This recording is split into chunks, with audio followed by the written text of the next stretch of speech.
नमस्कार। लॉ के आज के सेगमेंट में हम डिस्कस करेंगे कि इंटरकास्ट मैरिज से जो संतान उत्पन्न होगी उसकी जाति का निर्धारण कैसे होगा।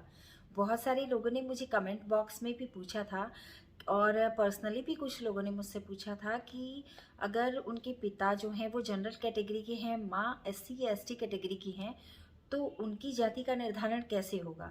देखिए, नॉर्मली हमारे हिंदू समाज में या फिर हमारे भारतीय कल्चर में ऐसा है कि पिता की जाति को ही लोग आगे कंटिन्यू करते हैं। आप लोगों ने देखा होगा कि किसी भी जाति की महिला, जो शादीशुदा महिला है, उससे जो भी बच्चा उत्पन्न होता है उसके पति के नाम पर ही या पति के सरनेम को ही आगे बच्चा कंटिन्यू करता है या आगे उसी की जाति बढ़ती है।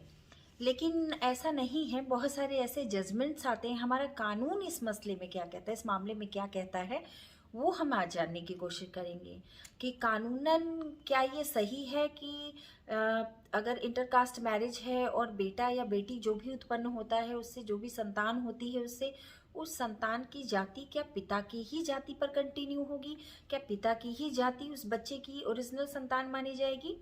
तो उस पर डिस्कस हम आज करेंगे। देखिए, ये बहुत पेचीदा सा लोगों को मामला लगता है। अभी कुछ समय पहले ऐसा था कि बहुत सारे केसेस में ये निर्णय आया था कि इंटरकास्ट मैरिज से जो बच्चा उत्पन्न होगा वो अपनी माता की जाति को कंटिन्यू करेगा। मतलब इंटरकास्ट मैरिज से जो बच्चा उत्पन्न होगा उसके कास्ट का निर्धारण जो होगा वो माता की जाति पर निर्धारित किया जाएगा। अभी एक लेटेस्ट 4-5 महीने पहले एक जजमेंट आया दिल्ली हाई कोर्ट का। इसमें जो मदर और फादर थे, मतलब जो हस्बैंड और वाइफ थे, दोनों डाइवोर्स देकर अलग रह रहे थे। वाइफ की एक बेटी थी और बेटी का जो सरनेम था उसने अपने सरनेम पर रखा था। तो पिता ने दिल्ली हाई कोर्ट में चैलेंज किया और दिल्ली हाई कोर्ट में एक याचिका दायर की कि चूंकि मेरी वाइफ मुझसे अलग रह रही है लेकिन वो मेरे बच्चे का जो सरनेम है वो कंटिन्यू नहीं कर रही है, मेरे बच्चे का सरनेम उसने बदल दिया है, उसने अपने सरनेम पर मेरे बच्चे का सरनेम, बेटी का सरनेम रख दिया है, और मेरे पास जो भी पॉलिसीज हैं या जो भी मैंने बच्चे के नाम से LIC वगैरह लिया था उसमें बच्चे का जो सरनेम है वो मेरा सरनेम है। इससे भविष्य में उसको पॉलिसी का लाभ नहीं मिल पाएगा, ऐसा दर्शाते हुए जो हस्बैंड, उसके वाइफ के हस्बैंड थे, उन्होंने याचिका दायर की कि बेटी का सरनेम जो है वो बदल दिया जाए। इस पे माननीय दिल्ली हाई कोर्ट ने ये जजमेंट दिया कि ये बच्चे को राइट है कि वो किस सरनेम के साथ कंफर्टेबल फील करता है। बच्चे को ये राइट है कि वो माँ का सरनेम कंटिन्यू कर सकता है, यूज़ कर सकता है। क्योंकि हाईकोर्ट को पूरे मामले को जब हाईकोर्ट ने रिव्यू किया, जब देखा, तो उसमें ये पाया कि ये सिर्फ सरनेम चेंज कराने के लिए ऐसा कर रहे हैं। LIC का बेनिफिट जैसा कोई भी मामला उसमें उनको ठोस सबूत उसमें प्राप्त नहीं हुआ। तो माननीय हाईकोर्ट ने कहा कि ये बच्चे का अपना राइट है कि वो अपनी माँ का अगर नाम कंटिन्यू करना चाहते हैं, सरनेम कंटिन्यू करना चाहते हैं, तो चाहती है बच्ची, तो वो बिल्कुल कंटिन्यू कर सकती है। इसमें पिता का सरनेम कंटिन्यू करने की कोई ज़रूरत नहीं है। देखिए, पहले आप लोगों ने देखा होगा, हम लोग कोई फॉर्म भरते थे, सरकारी फॉर्म या कुछ भी, आधार कार्ड या फिर पैन कार्ड बना रहे या कुछ भी, तो उसमें फादर का नाम जो होता था वो मैंडेटरी होता था, वो जरूर से भरना होता था। लेकिन मदर के नाम का कॉलम नहीं पाया जाता था, नहीं होता था। लेकिन कुछ समय के बाद मदर का नाम भी आने लगा कि पिता, स्कूल में भी अगर हम कोई फॉर्म भरते थे या एग्जामिनेशन फॉर्म भरते थे तो उसमें फादर का नाम ही होता था, मदर का नाम नहीं होता था।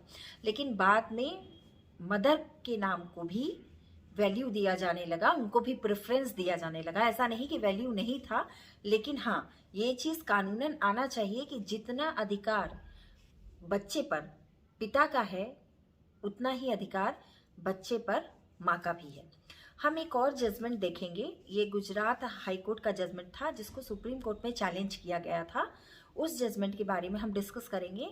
उस जजमेंट में माननीय सुप्रीम कोर्ट ने क्या निर्णय दिया था। गुजरात हाई कोर्ट ने एक मामले में ये निर्णय दिया था कि अंतर्जातीय विवाह से जो संतान उत्पन्न होगी वो संतान जो होगी वो माँ की जाति से निर्धारित होगी।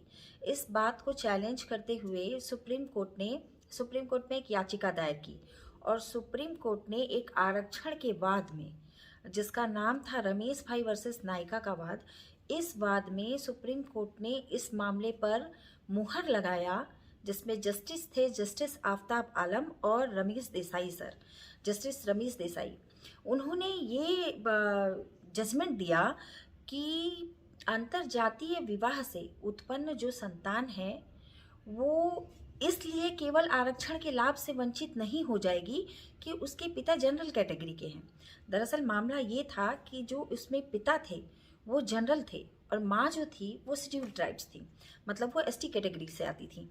तो इसमें बहुत बड़ा जजमेंट सुप्रीम कोर्ट ने दिया और ये कहा कि सिर्फ इसलिए आरक्षण के लाभ से उस बच्चे को, उस संतान को वंचित नहीं किया जा सकता है कि उसके पिता एक जनरल कैटेगरी से आते हैं। माँ का नाम भी, माँ का सरनेम भी इस्तेमाल किया जा सकता है। देखिए अभी जो लेटेस्ट सारे मामले चल रहे हैं जिसमें ये कहा जा रहा है कि जाति जो है वो माँ के नाम पर मानी जाएगी, कुछ लोग जो पुरानी बातों को मानते हैं वो कहते हैं पिता के नाम से कंटिन्यू होगी। तो इन सारे मामलों को और सारे आए गए जजमेंट को देखते हुए मैं आपको मतलब ये बता रही हूँ मैं अब क्या होने लगा है। अब जो जाति का निर्धारण होता है ये बच्चे पर छोड़ दिया जाता है। बच्चा जिस जाति में, जिस सरनेम के साथ कंफर्टेबल फील करे, वो ये निर्णय ले सकता है कि उसकी जाति क्या होगी। अगर बच्चे की परवरिश उस तरह के कल्चर में की गई है, मान लीजिए कोई मुस्लिम पिता है और जो माँ है वो शेड्यूल कास्ट की है या शेड्यूल ट्राइब्स की है या हिंदू है, अगर बच्चे की, उस संतान की परवरिश हिंदू माहौल में की गई है, हिंदू रीति रिवाज से की गई है, उसके जो कस्टम्स हैं, उसके जो रूल्स हैं, उस बच्चे को पालने में अगर उसके पालन पोषण करने में अगर हिंदू धर्म को ही अपनाया है बच्चे ने शुरू से, तो वो डेफिनेटली माँ अगर हिंदू है तो वो माँ के ही सरनेम और धर्म को कंटिन्यू करेगा बच्चा। और ये 18 साल के बाद बच्चा स्वयं भी निर्णय ले सकते हैं कि हमें अपना सरनेम कौन सा कंटिन्यू करना है या कौन सा धर्म हमें अपनाना है। तो ये बच्चे पर डिपेंड करता है कि वो किस धर्म या जाति को मानना चाहते हैं या किस या धर्म या जाति में वो कंटिन्यू करना चाहते हैं। और अगर माँ या पिता किसी धर्म या जाति बच्चे का एसोसिएट करना चाहते हैं, मतलब बच्चा कौन सा धर्म या जाति अपनाए, इस पर अगर माँ या पिता जोर देना चाहते हैं तो उनको कोर्ट में फैक्ट्स रखने होंगे। कोर्ट उन फैक्ट्स को देखेगा कि बच्चे की परवरिश किस तरह के माहौल में की गई है।